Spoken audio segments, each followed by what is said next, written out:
Welcome to the First Time Facilitator podcast. Whether you're a first-time facilitator or a seasoned pro, listen in for tips and tricks to make a bigger impact at the next workshop you deliver. And now, your host, Leanne Hughes. G'day and welcome to the show. I'm your host, Leanne Hughes, and I'm here to help you create unpredictable workshop experiences that predictably work. Last week on the show, I chatted to Prina Shah and we discussed organizational culture. How can you create a culture when you're brought into an organization or you work internally and you've been tasked with facilitating some change? How do you do that? She shares some really practical ways of doing that, one conversation at a time. This week, it's time for a solo episode. I actually got to thank you. I've got a lot of really wonderful feedback on my last solo episode, which is all about how I structure a 60-minute virtual webinar, meeting, or workshop to delight your participants. It's a very specific topic, and it does actually sound that you're all really interested in the specifics, in specific ways of working, tools that I'm using to help you with whatever you're creating, whether it's creating webinars, meetings, projects, that sort of thing. So on that, this week's episode is again taking you backstage. And if you've been listening for a few weeks, you'll know that Joeri Schilders, who was a guest on my episode 126, we started chatting basically for that podcast in the second week of June this year. It's now mid-July and we're really close to launching a brand new program called Virtually Possible. Basically what that program is about is that everyone's saying it's virtually impossible to recreate those face-to-face experiences online, but we're here to challenge that and say, hey, what if it was actually virtually possible? So today's show is, on today's show, I'm sharing my perspective on what the process of collaborating has been like. What's it like collaborating with someone that you barely know who lives in another country? Joeri and I certainly haven't done things the traditional way, and I think that might be really useful for you to listen to, like how we're actually taking this collaboration. One example, we don't use email at all to communicate. We're not using email at all. So I'd love you to listen in, feel inspired, and maybe ask yourself, okay, who is someone out there that I could work with to tackle a specific problem? Or if you had an idea for a while, but you're just sort of sitting there, you haven't really taken action, it might be helpful for you to reach out to someone who can provide a bit of energy for you to bounce ideas off and work together to build up that sort of peer accountability. And it's not just me talking in this one. I'm actually sharing some sound snippets of our conversations and weaving this throughout to give you some context on the collaboration process.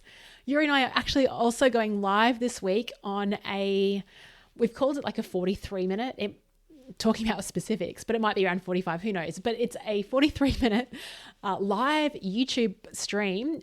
We're sharing 5 ways to ramp up the energy in virtual meetings by being a little bit lazy. That's on this Thursday, the 23rd of July. It's 4 p.m. Australian Eastern Time, 2 p.m. if you're over in Singapore, and earlier, I think 7 or 8 a.m. if you're in Europe or Africa. If you're in the US, don't worry, register, you'll get the link.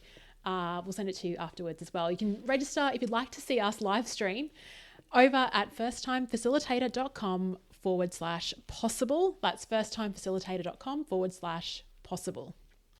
And of course, if you'd like to continue the conversation when the show is over, join our community of over 930 facilitators from all over the world, sharing their great workshop ideas on the flip chart. You can find a link to the flip chart. It's on Facebook, as well as everything else mentioned in the show notes at firsttimefacilitator.com/episode 130, episode 130. All right, now onto the show. If we're buddies on LinkedIn or you're on the flip chart, you'll see that Joeri and I have already been sharing video snippets of our behind the scenes work. So just recording our Zoom calls and taking snippets and sharing that with everyone. But I thought I'd take this a little bit further, sharing how this thing even started, what I'm learning about myself and about collaboration in the process and how we're communicating and building virtually possible. So you might be wondering why I'm sharing this. First of all, some of you might be in a bit of a rut at the moment. You're not working on anything like really creative. You're stuck in your home. You're in lockdown. You're working at your screen every day. So why not take this opportunity? If people around the world are also in lockdown, you can look at it as a bit of a silver lining on COVID and saying, hey, well, these people now have time. They may not be committing to as much corporate work as they usually do. So why not create something as part of this and meet new people and get new ideas? I've got to say, the whole collaboration process for me has been a big step for my personal development. When you actually learn a lot about yourself when you're forced to work with someone else. And that's why I'm sort of sharing and reflecting on this as well, because it's one thing for me to actually be part of this process and build something. But I think the biggest lesson here is also, hey, what's my work like? What type of people should I continue to collaborate with and partner with? What's strong? What's not working? What do I need to improve? So I think that's good. The other thing is I've been a solopreneur for 18 months now, and it's actually really nice to work with someone else and give an idea energy. You'll hear in the next sort of sound bite, I've been asked a lot, like, Leanne, are you going to run a virtual training program about virtual training? It's very meta. And I've been doing it for corporate clients. I've been helping a lot of execs, senior leaders get better at presenting online, but I hadn't actually scaled it to create a standalone program. And then I put the call out to Joeri. I was like, hey, people are asking me about this. I think you've got a good opinion on it as well. Would you like to collaborate on this? You might be on groups like the Flip Chart or on LinkedIn, and you really resonate with the way, I don't know, someone's vibe or the way that they put out content. If so, there's an opportunity there. Maybe, I don't know, I'd love to see someone to listen to this and then another collaboration or something else to start as a result of going, okay, yeah, maybe it is time for me to work with someone else. So start paying attention to the people that you see on social, or even maybe previous podcast guests of this show, and reach out to them and ask the question. And on that, here's how our collaboration started. Oh, well, also what I want to say is, yeah, everyone, I still get emails all the time about virtual training and facilitation. Like, people want more. I did the first time facilitator bootcamp a few months ago. That was really fun. So now I'm thinking of pivoting and doing like a first time virtual facilitator bootcamp. It's really tricky to say, but sing out, and you can say no straight away. If you want to work with me on that, partner with me on it. I'm sure you'll just tell me no if you're not interested. But if you want to talk more about it, I've got some ideas on what that would look like. The only reason I'm suggesting it is because I keep getting all these people asking me about it. I could do it, but I prefer, after my experience last Friday, I like working with other people. Yeah, so let me know. Yeah, cool. I'd love to. Yes, I'd love to partner up. I love how a friend of mine does that. A friend of mine will go, hey, I've got a question, but if you don't want to do it, just let me know now, because it might not be a thing, and if you're really busy, I completely understand. So if you want to say no, that's fine. Just ask. I think that'll be fun. First time virtual facilitator bootcamp. It is hard to say. First time virtual facilitator bootcamp. Welcome to the first time virtual facilitator bootcamp. Something like that. Yeah, be fun. I've run lots of bootcamps in the past around innovation, but as always, I have a whole bunch of format ideas and structural ideas which I think could be fun, and also very useful with a level of practicality. And I'm sure your brain is buzzing with ideas as well. So yes, I love collaborations. I think it's cool. I always think it's cool when you see Puma times, Big Sean, or like brands working together. I always think that's cool. Could be something like that. Yeah, first time virtual facilitator bootcamp. We needed something better. Now, the good news is when you collaborate with someone, you don't have to have all the ideas. So this is what else I received on a voice note. Thank you for sending through the document. I added some titles. I got a bit of a quick creative spat. Let's use the word virtually. You say it's virtually impossible or virtually impossible. Why don't we just call it virtually possible? Something in there. I like it. I liked it too. So then it became official. There was no more first time virtual facilitator bootcamp. It is now virtually possible. So I just wanted to share that as an example on how you can start a collaboration. It's that easy. I love when I interviewed Michael Bungay-Stanier. I think I mentioned him in every episode, obsessed. But in the conversation, he said the only barrier to becoming a coach at the moment is by actually saying, I am a coach. There's no real barrier to entry. And same as this example, the only barrier for entry for you having a collaboration is, number one, having an idea or thinking about a problem that you really want to solve. I'd even just start with the problem. And number two, thinking about who would be great at helping you solve that problem. And number three is simply asking them. And it doesn't have to be an email. As you just heard, it was a voice note. Just ask them. Let's talk about point number 2 though. Who should you ask? I'll share why I asked Joeri for this. Now, it probably was quite topical because we just spoke on the podcast last month.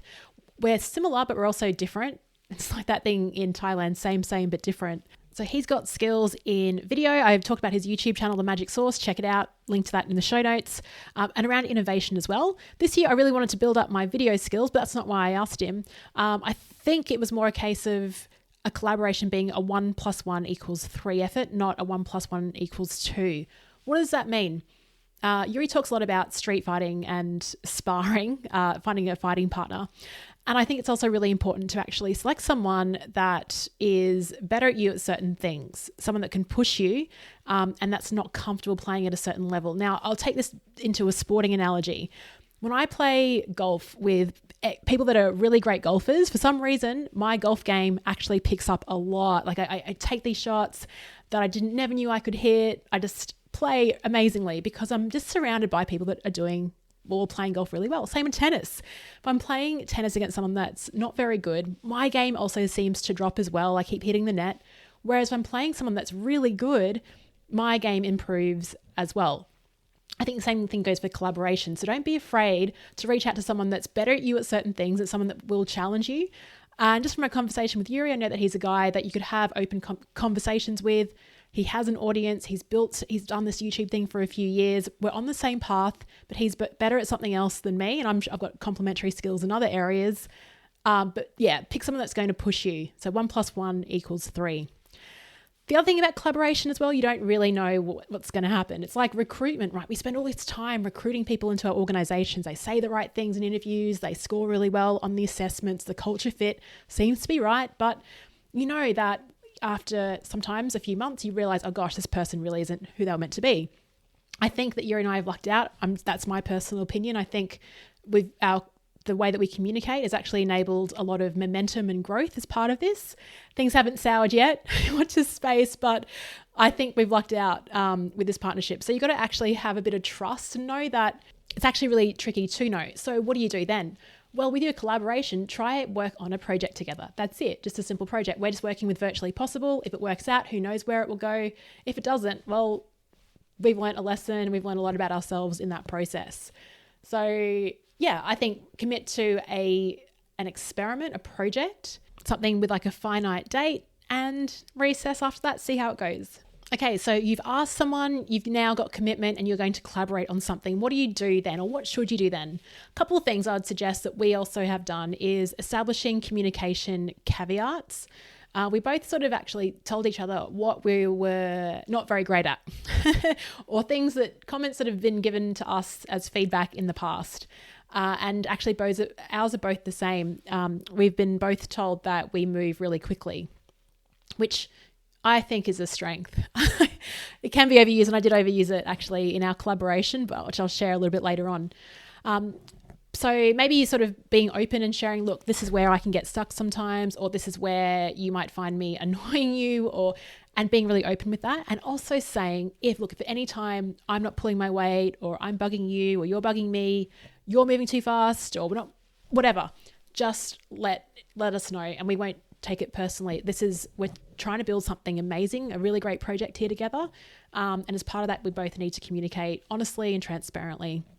So communication caveats are great, as well as owning what your weaknesses are, as well as your strengths. I mean, I'm really all about the strengths, but it is helpful to know where we think improvements can be made. And that's why you go into a collaboration, so someone can point that out, or also suggest maybe a system or a tool or a process to keep things moving along. So we both agreed on upfront to be transparent and share the process of building this, which is what I'm doing in this podcast and those videos that you've seen. We spoke about working fast to build momentum. We didn't want to commit to something that was going to take like 10 months to create. None of us, we don't have time for that. It's not about getting it perfect. It's about getting it shipped and getting something that meets the market. We know that we're also working on a really tricky problem. Recreating in-person experiences online, that's not an easy thing to do.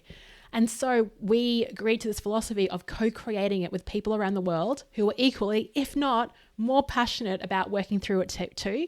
And the people we want to work with and be part of the Virtually Possible program are people that also share the same philosophies around being open, being transparent, not hiding, recognizing that collaboration trumps competition. So we're not after people that just want to get great ideas and hold them to themselves. We want to actually really share this stuff openly.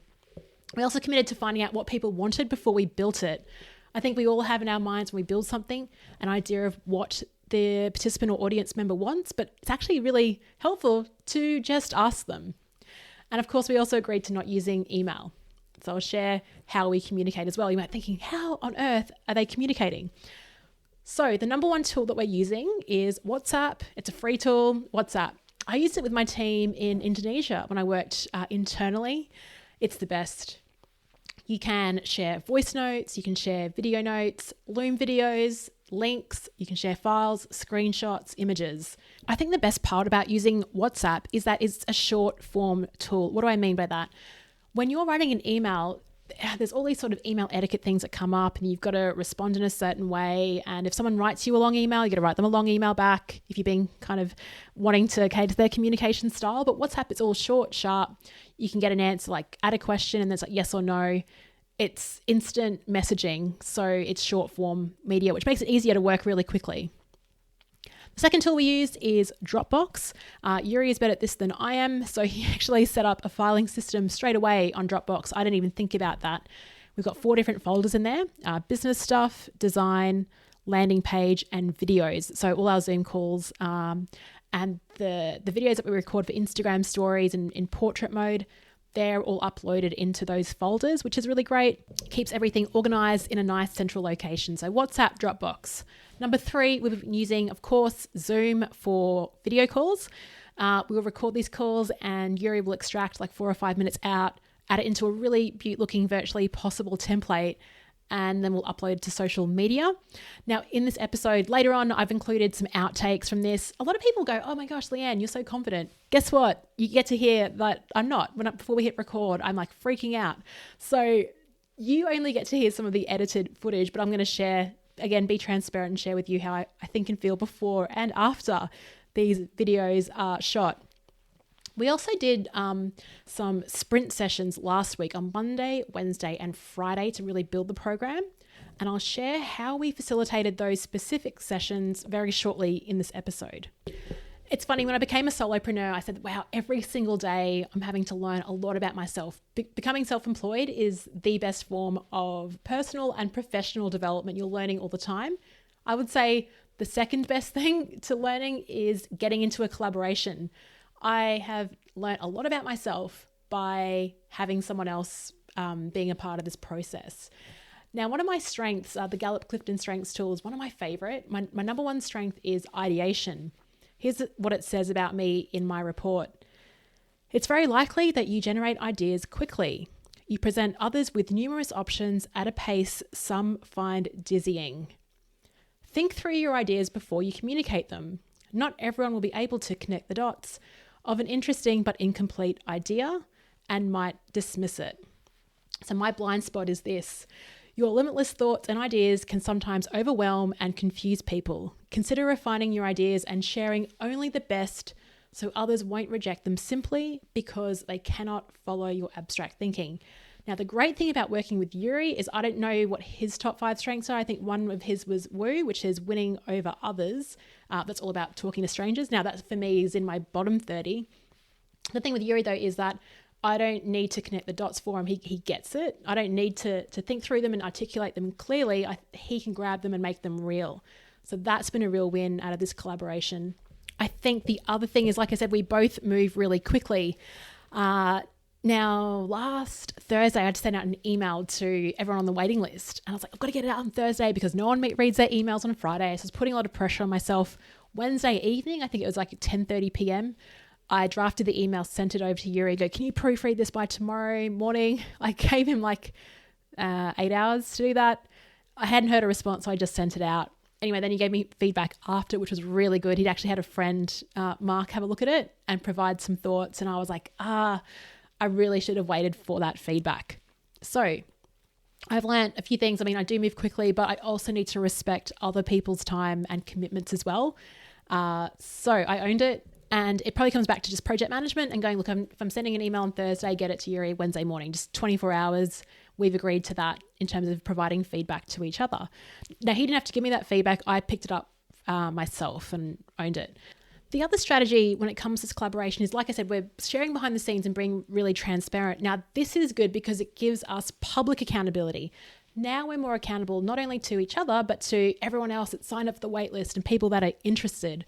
So that's really good. If you need any type of motivation to get your work into gear, put it out there to the world, and you'll get your gears spinning. So last week is where we did the main bulk of work. Now, up to this point, we chatted, we got a name, we saved our Zoom calls, we collected all of your pain points from the conversations we had with you on LinkedIn, Facebook, or through email. So if you are one of those people that's commented or emailed, sent through a message about this program and sharing your headaches about virtual facilitation, thank you. Thank you so much. We really appreciate it. It provides us with really good direction. We've actually uploaded all of your thoughts. We're in the process of doing that actually because they keep coming through. There's a lot of headaches when it comes to this question. You can check that out at firsttimefacilitator.com/VP tips. That's .com/VP tips. That link was only sent out to people on the waiting list, but if you got this far in the podcast, I'm going to let you know where that is. You can actually view what other people have written and what they've shared. So I actually got my virtual assistant, Gracie, to collect all of them, forward them all through to her, and she popped them on the Excel spreadsheet. So prior to meeting on Monday, we had this spreadsheet full of pain points. We had a few other ideas, and it was my job to facilitate Monday's session. That was Joeri's call. So he's like, I would love you to facilitate Monday to someone. And that's what I found really interesting, actually. We're two people working together, yet you still need a facilitator. Because if we were both going to hop on, no one's got the accountability of getting the outcomes or creating a structure. So he created, that was my role for Monday. He facilitated on Wednesday. So I set Monday up. It was 11 a.m. to 12:45 p.m. for the first sprint, 1:30 p.m. to 3 p.m. for the second sprint, 6 p.m. for 6:45 for a quick recap. I created a Google Sheet, and there are so many different tabs on this one. Let me have a look at what is on there. We got questions so one tab says, what questions do we have? To do, pain points, dates, marketing launch sequence, webinar, sales page, software tech. Those are all the tabs that we've got on this thing at the moment. We're working off this one Google Sheet. So the first thing we did in session 1 on Monday was really focus on the process of how are we going to make this thing happen? Like, how are we going to bring this virtually possible program to the world? I put a timer on for 25 minutes, and it was a quick brainstorm dump. Yeah, that's it. Question dump. The question I had was this: what questions do we have that we need to get answered to get this thing out into the world? Notice that I didn't say, what do we need to do? I said, what questions do we have to answer to make this thing happen? And that was really fun. We just had a couple of columns and we brainstormed. So questions were like, okay, what are the activities we need to do around the launch? Who else is doing this already? If we did a live launch once or twice a year, what would that look like? How do we get a 100% completion rate for this program? How do we communicate with participants? Where do we host the program? What's our time frame on delivering this? How can we make signing up as easy as possible? There's like 3 times as many questions. I won't talk you all through them, but that was a really great way of just going, okay, what do we actually need to do to make this thing happen? And then prioritize the key questions we needed to answer on Monday. So after prioritizing that list, and actually we allocated, so Joeri had a column to work on, I had a column of questions to work on. The second thing we did on that Monday, that first session, was actually look at all the headaches that you have with running these virtual workshops. And then we ended up categorizing them into chunks. We're going to call these something different, but the common problems were around engagement. So how you actually facilitate engagement, get people interacting with your presentations, turning their cameras on, all of that. Mindset, your mindset as well. How can we reframe it? So we actually look at this as an amazing opportunity rather than, I just want to be back to face-to-face. I want to be back in the old world and doing what I did. How do we move forward? And the third one was tech. So, what are the different systems and tools like this, the lighting, the sound, the programs? That's what came out from you, those 3 major themes. Like I said, we're working on a cool framework around that. So Then we split the roles and we talked about playing to our strengths. So his strength is all about the content on this, metaphors and frameworks. That's where he really thrives. He talks in metaphors. So how can we communicate this and solve the problem, co-creating it with you, but also using metaphors to explain our solution. Meanwhile, I'd focused on dates, on how we're going to launch it, what the webinar would look like, and the marketing efforts to support this.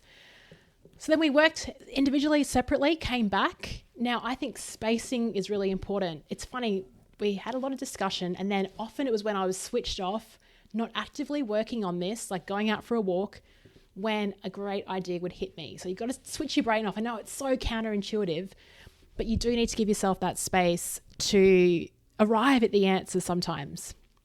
So each time block, we'd sort of arrive back, reflect on anything, ask questions to help clarify what we needed to work on.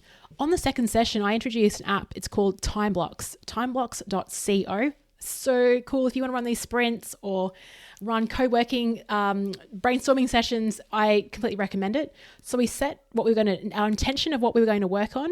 I put the 25-minute timer on. So shared my screen within Zoom. We both turned off our camera and audio and got to work. Came back after 25 minutes and shared what we did. And it was absolutely incredible what we achieved in 25 minutes. Like, unbelievable. Joeri got his framework together. I figured out dates, launch sequence, webinar strategy, and then also reflected on what we needed answered again. In the final 45 minutes, that went really quickly, just a recap, talking about what we went through, celebrating what we'd achieved that day, and then arranging the next meeting time and what we'd do in between then.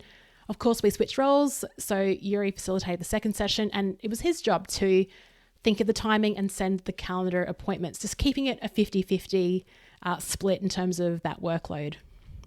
Okay, so Joeri sent me the times for Wednesday, and we were running 2 times 43-minute sessions. We had a joke about running a 43-minute webinar. So we met on Wednesday, did a check-in again, talked about what we'd be working on. And then the second one, wow, the progress made between each of those, the space between those 2 sessions was absolutely amazing.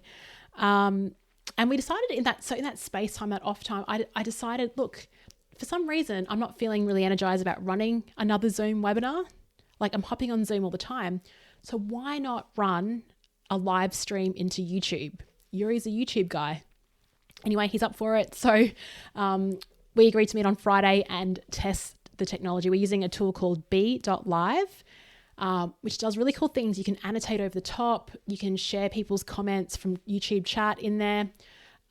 We're figuring it out, and we had a trial run on Friday to do that. So that's probably the big thing we're working on now, is getting everything ready for Thursday's live stream, Thursday, 23rd of July.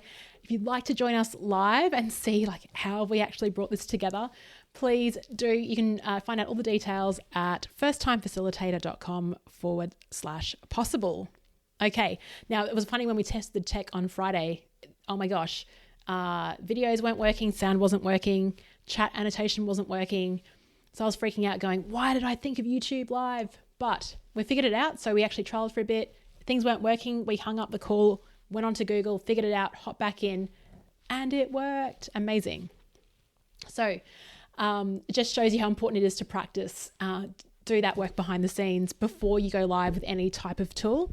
And even saying that, there is every chance it may not work on Thursday. So we're going to put a plan B in, plan B Zoom link that you can join if things aren't working at a certain time. So that will all be in the email registration. And it's probably a tip for you if you're running something live, provide either a backup Zoom room or another piece of tech so people know where to go if option 1 decides not to work. Hopefully you don't have to use it. It's just an insurance policy.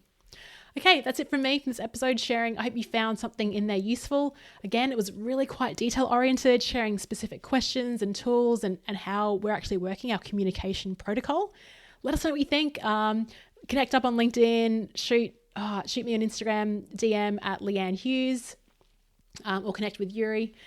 Links to all that will be in the show notes. And I'll leave you with some more behind the scenes conversations that we've had to develop this thing. Hope you enjoy it. All right. So let's just do a dry run. It doesn't really matter that much. Just a minute, which we're going to put on on LinkedIn, I think, and on other platforms. So I'm going to look into the lens because that helps. Okay, I'll look into it's a lot the better lens as well. Well, hello there, people of the internet. My name is Joeri, and I'm chatting here with Leanne because Leanne and I are working on something really, really exciting that is called Virtually Possible. Because what we want to do is give people the confidence, the skills, and the tools to take the live interactions, the interactive facilitation workshops and meetings, and do that online. And we think there's a lot of potential, and that's why we are really excited to put something together. But really, it came from Leanne. So rather than me telling you, Leanne, tell a bit more about yourself. And where did this come from? Why are we doing this?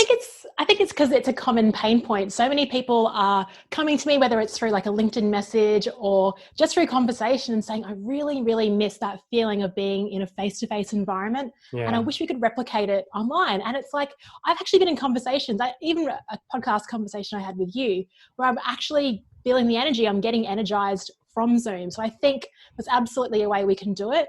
And I think we've got to stop sort of protecting and saying we can't do it, and go on with that attitude that everything is virtually possible. Absolutely. And, and we don't have all the answers yet, do we? I mean, we're exploring as much, but we're just talking to the right people and picking information from left to right, building this with a community. We've never worked together. We're fairly new friends. So this is really exciting. And I think what we also wanted to show you out there is that with this whole internet thing and people working virtually, you find opportunities to work with other people, right? And to connect with other people, because that's how you broaden your horizons and your world. Absolutely. I think we've been friends for 3 weeks. Yeah. It just shows you. We still like each other. Yeah, that's right. But I think that's exactly right. I think we're all looking at the limitations. When people tell me, oh, I'm so frustrated, they're all looking at the limitations. It's like, hang on, there's some opportunity here. You can now go borderless. You can present at any time zone. The collaborations open up. And I'm hoping that we can role model that as part of this as well. Yeah, well, that's exactly what we're going to be doing. So if you're watching this and you've watched this far, thank you for watching so far. Check out Virtually Possible. We'll leave a link in the comments below. You can either sign up for it, which we would like if this is something that's interesting for you, or leave your comments. Like, what are your biggest pain points when it comes to virtual facilitation? Let us know. Anything to add, Leanne, while we're just riffing this? No, I think you nailed it. Well, we'll catch you next time then. See ya. Well, good. Did that make you nervous?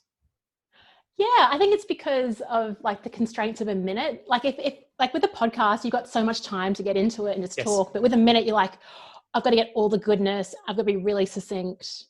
And, then of course, and we put pressure on ourselves of being amazing and saying the right thing. So I think it was fine. I think it's absolutely fine. And like I said, what I think what I wanted to show is like spontaneity. We landed the idea. We said why we're doing this. We're role modeling this kind of build to order kind of thing. And we're showing this whole go hang out with different people and see what you can do together. So I think that is very happy with that. So you lead. I'm here. I'm ready. You can edit this, right? Of course I can edit this. Good. But don't edit it. I like us being spontaneous. You are so good when you're spontaneous. Like everybody else, once you start thinking about it, then you go like, does this sound right? I know. Everybody has that. Okay. Yeah. Oh, yeah, that's right. Okay, let's go. Hi, everybody. Just so you know, Leanne does not need any intro. Okay. G'day, everyone. It is week 2, and I'm brainstorming with Joeri. We have put some information out there about what we're creating, a program called Virtually Possible. And we've asked you to comment and let us know what your pain points are with taking something that's in person and moving it online, moving it virtual. We've had a lot of you reach out with really, really impressive pain points, and I feel you. And as I was reading all those comments that came through, I was actually thinking, oh my gosh, like, are we actually over promising something here with this program? Are we in over our heads? What do you have to say to that? We don't know. It's possible. See, get it? It's virtually possible. Got it. See what I did there? Maybe it is. We don't know. We have to explore. What we were just talking about before was there's a lot of space for improvement left and right, and there's so many options, but it will require a reframing of thinking. So we need to think about these things in a very, very different way. And once you do that, just my experience is once you reframe something, you're going to see opportunities and connections which you didn't see before. So I believe there's a lot available. I don't think we're going to solve, we just talked about this, we're not going to solve the internet problem. If people have a spotty internet connection, we're not going to solve that. But there's so much more available, and I think the bar in some cases is quite low. So there's a lot we can do. We're not saying that it's the perfect answer, but we can really shake this up. Really shake this up. What do you think? Completely. Yeah, I really agree. I think there's some fundamental principles that apply that people still aren't using in basic face-to-face workshop environments that would work really effectively. And it's not huge revolutionary changes. I think it's really quite simple things that you can do. And I think that's what we all want, right? We don't want to have to like learn a new system and learn how to tech DJ and have like 5 browsers open. I think we just want to know what's a really simple way that I can be engaging and effective. And it's good you brought up that point actually around, because it seems like, and even when we talked about this, I'm like, oh gosh, everyone is bringing out a workshop on virtual facilitation. Is it oversaturated? Like, is this the right thing for us to do? Is it the right time? Joeri, tell me, what do you think? That's a good question there, Leanne. Let me ask you this question then. How many, you're in Brisbane, how many Italian restaurants are in your neighborhood or in your city? Guess. Oh, I mean, there'd be dozens. Okay, Yeah. cool. Yeah. I see the same thing here. Because there are other players there, it's not a bad thing. I know people who have a product or are building a product, which is awesome. Why not? I don't think we need one solution. I think we need a variety so we get contrast, we can learn from each other. And I don't think there's one answer. So maybe it is saturated, but the reality is, like with any kind of development, most of them will move away from it. They'll lose interest. There's a lot of people out there who are just jumping on it because it's popular. But those are also the people who last year were into cryptocurrency, then they were into Bitcoin, then they were an expert on leadership, then they were into digital marketing. Those people lose interest anyway. So I'm not too worried about them. There's still a really big need for it. And I don't think it's the technicalities and the gimmickiness. That's not a word, but yeah. We can make it a word. You can just buy the Gimmickiness? domain name and just buy the domain name. Gimmickiness.com if you're watching this. We've got to pause this recording while Joeri goes to GoDaddy.com. But it's an interesting point about oversaturation, because you could say that everyone's running these programs, yet at the same time, from a participant and a viewer perspective, I'm still getting on webinars that aren't engaging and aren't interactive. And a lot of people agree with me there. So I think there's still a lot of work to be done in this space. Absolutely. I think it's with videos, because I create lots of videos, right? I can have the best video, but if I don't engage my audience in the first 7 seconds, people click away. If my thumbnail doesn't entice people, people click away. It doesn't matter how good my video is. Mm-hmm. Some of those principles apply here as well. Because you don't have people in physical space, basically you can hold them. When you're in a meeting room and they've paid for something, you kind of have them hostage. They can't really leave. Yeah. Now people can. They might sit there and nod, but they probably have another window going on over here. So it's very easy to lose people. So that's a challenge for you then. You know, how do you keep these people involved? Energizer could be one, but I don't think it's just that. It's having better conversations and doing that in a way where the distance and where the screen and the technology does not become a hurdle. You make that easy. The answer isn't technology. The answer is how we use it, I think. Love that. Yeah. I totally agree. One thing I also want to explore this program is our own energy. So I've been on calls and I'm looking at the little postage stamp people on my screen, like the little Harry Potter kind of, when Harry Potter, the profile image just moves around and you think, are they even listening? They look like they're tapping out. And as a result, I'm giving myself that feedback and I'm draining my own energy without actually getting any type of buy-in or reinforcement on that. I mean, they could be paying attention. We have this real negative bias, I think, as facilitators. It plays out even more when we go virtual. What are your tips? You produce YouTube videos every week and it's just you in a room talking to a camera. How do you bring your own energy to that? Well, I always picture people there.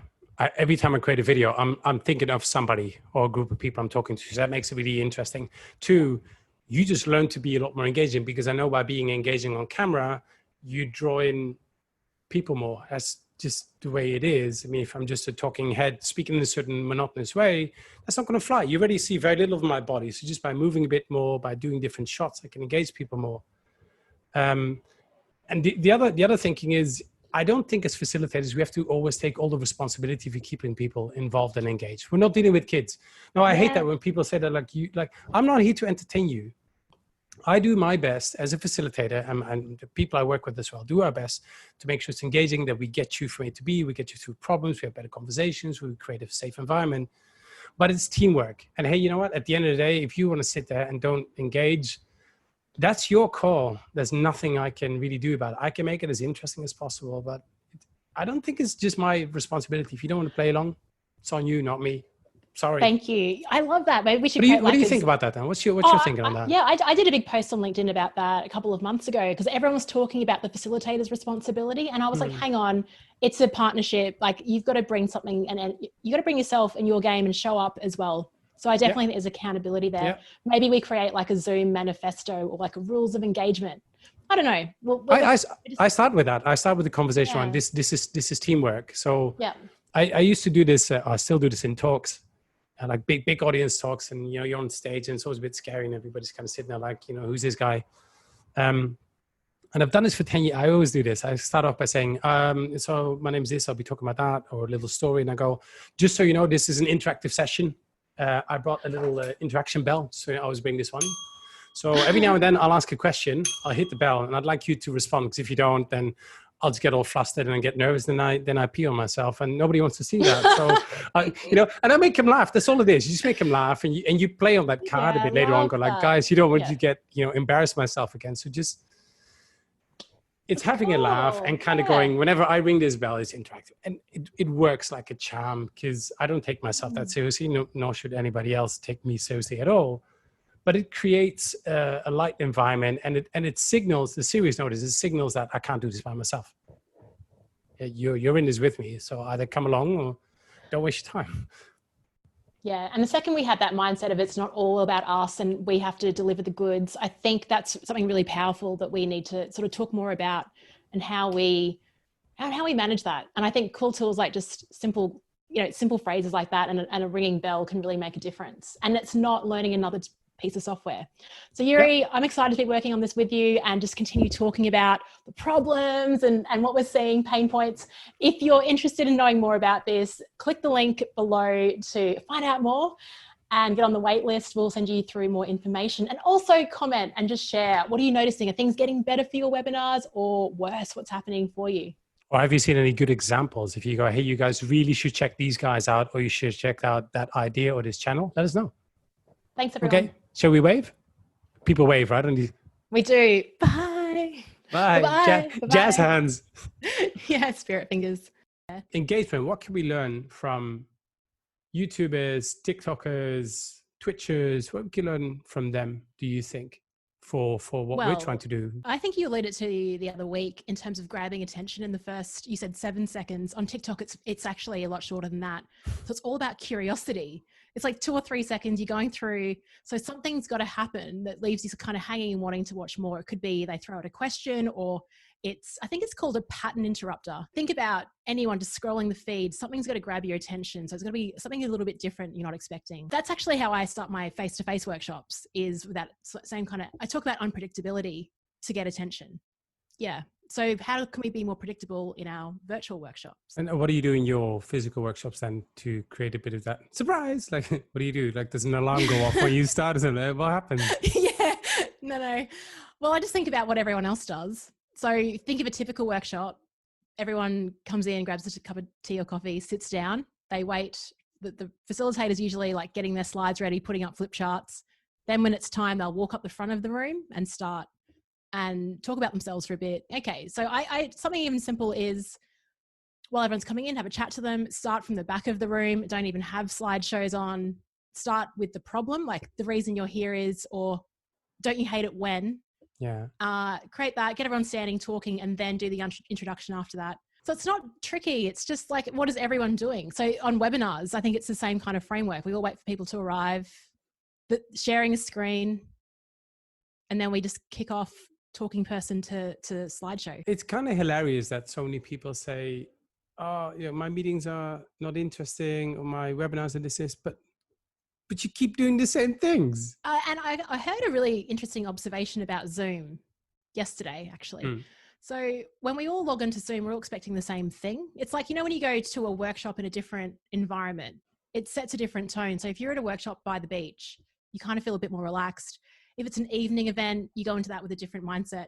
But it seems like with Zoom, we're all approaching it with this like, oh gosh, another Zoom call. We're in the same room, we're in the same environment, but how can we create, a little bit of difference? And I've heard cool things like people are sending out physical items before calls. So I had some execs were having a like strategy session, and they all got sent their favorite bottle of alcohol that they had to unpackage on the call. I was going to say that's simple, but it actually takes a lot of effort to do that.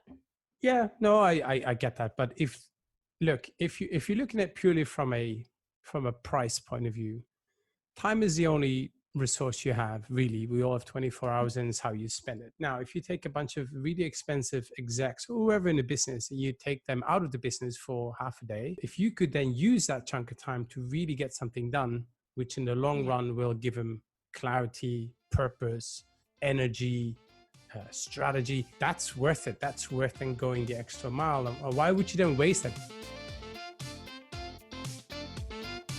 I think a lot of what we can do that makes something special in facilitation is absolutely going the extra mile. Thank you so much for getting to the end of this podcast episode. You've made the end of Podcast Club, so appreciate you. If you enjoyed this episode, please share it with a friend, and look forward to seeing you on our live stream on Thursday. If you're listening in real time, head on over to firsttimefacilitator.com/possible. Chat to you next week.